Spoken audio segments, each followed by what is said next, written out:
Alright guys, I was going to replace that fitting with this, but it's too small, it's too narrow, this one, not wide enough diameter. So this is how not to fit a light fitting, a ceiling light fitting.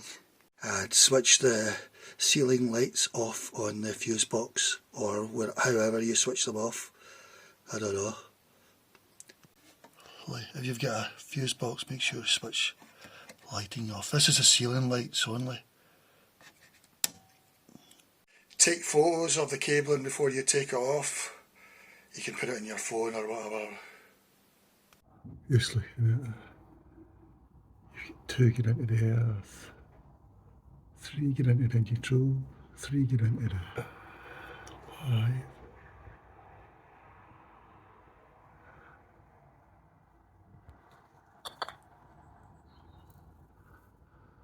Alright guys. Fair enough. Here's all my wires, 7 in all. I need to get them through. And there's the sort of fixings there and there. This is an oldest, so I don't know if they look newer and new builds.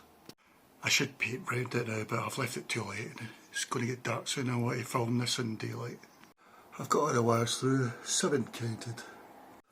A really annoying thing is that that fixing isn't bolted down or screwed down, so it moves a bit. It's ridiculous. There's the 2 fixing bolts. I suggest using a head torch with these things, because that makes it a lot easier. This one's got a sensor on it, this head torch. For the fixing screws I'm using this. Next time you see this in Lidl or Aldi, get one. You need it. Alright. 2 earth ones in. Good thing with a head torch is you can work on in the dark, and also it's cosier because it's like the spotlight's on you. I've just done the 2 brown wires, the 2 live wires. That's the way they came. I wouldn't have done it, I would have put them in separate ones, but I'm just copying the electrician just now. And I used this for most of it, but at the final bit I tied it up finely, because I wouldn't rely on this to totally, but it saved a lot of time. Another thing you do is take photos of this before you dismantle it, because I can't remember what I've done here. I get a feeling I've done this wrong with the blue ones. Going to check in a minute. Yeah, I've done it wrong. Those 2 brown wires should be in the middle loop, that middle group, and the grey wires should be in where they are. I've put these in the right section, but I should have left that for the light that hangs down, so I'm going to take them out, put them in there or something. Make sure all the wires are tight in. I've done it the way the electrician done it, because that's a block of 3 there. I could have put that one of them in the other, but that's what the guy done. Make sure they're all tightly in.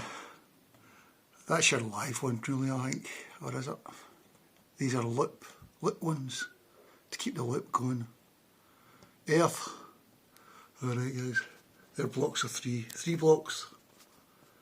Live, neutral, loop. I'm going to cut this cable a bit because I don't like long cables. I'm back. I cut the cable, the white cable. The insulating cable, so that it's going to be really close up. And it's taken me an hour and a half or something. Find the right tools and stuff. So that'll go there. The brown one will go there. I hope. Alright. I've made a mess of it because my brown and blue wire are too short really. But and then I've got a support thing here, grip, in the hopes. So but that's me really. I'm hoping for the best. I'll just recheck it again. Does that look ideal? It's only for a few days, I hope. Okay, it's time to switch it back on and pray. So that's how not to fit a light, ceiling light. I'm going to do it again in a few days with a different thing, whatever you call these. Alright, but I think it looks better than what it did. It's just a question now of seeing whether my house burns down or I get electrocuted or something. Alright, apart from that, everything's great. Here's some things I recommend I would use more. Next time you see these in Aldi or Lidl, buy them. Insulating cable strippers. Strips the insulation off the cable. It doesn't strip, I couldn't find it to do it does the small wires, but I couldn't get it to do the white cable on the outside, the insulation. For that I used a saw actually, which I wasn't happy about. Cutters, yeah, you need decent cutters.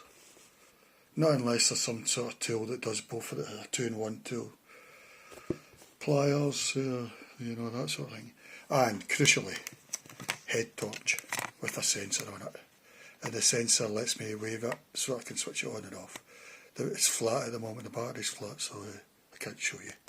Alright.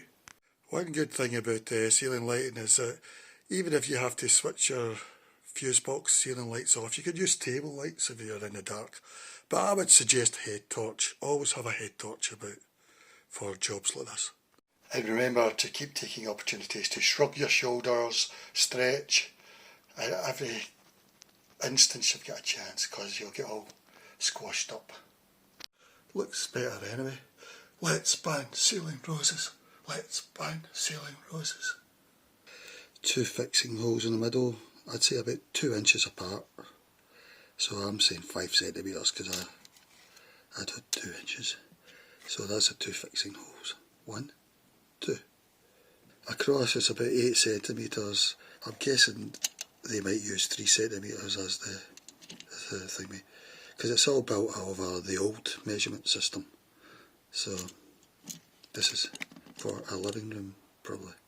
There'll be a bit of plastic here usually, and you punch that out yourself, and that's to bring all the wires through. That's for the earth. And there's your 3 loops. They say that for ceiling lights in Britain, usually it's a 3-loop system. Up here, I'm calling it loop, but I don't think that's the name for it. You'll have live on one side, neutral on that. There's live there. Live on that side, neutral on that side. I don't think it matters because it's alternating current, but maybe it does. And then any looping goes in the middle. If you've got 2 lights on the ceiling or whatever. And you're meant to put these in there, but hardly any electricians seem to do that. You're sort of meant to put the wire through there so it's getting strength to hold it in position. Something like that. So turn it over, that's the side that you'll fit it onto. This is 6 amps, 250 volts. And that's a typical British ceiling light. I bought this one, but it's too small. So it's not got any of these, it's not got fixings straight across. It has got fixings, I could do it like that probably, but I don't want to. And also there'll be a big gap shown in my ceiling, so I need to stop this project. I get one the same, and this is why you've all seen this. Yeah, that's pretty typical, blue, neutral, brown, live. There's a bayonet one. Bayonet fitting. I think this would have been alright, but it's too small and it's not got fixings in the centre to go right across. And there's no way to punch my wires through either. Although I can't get them through there, it's a bit tighter.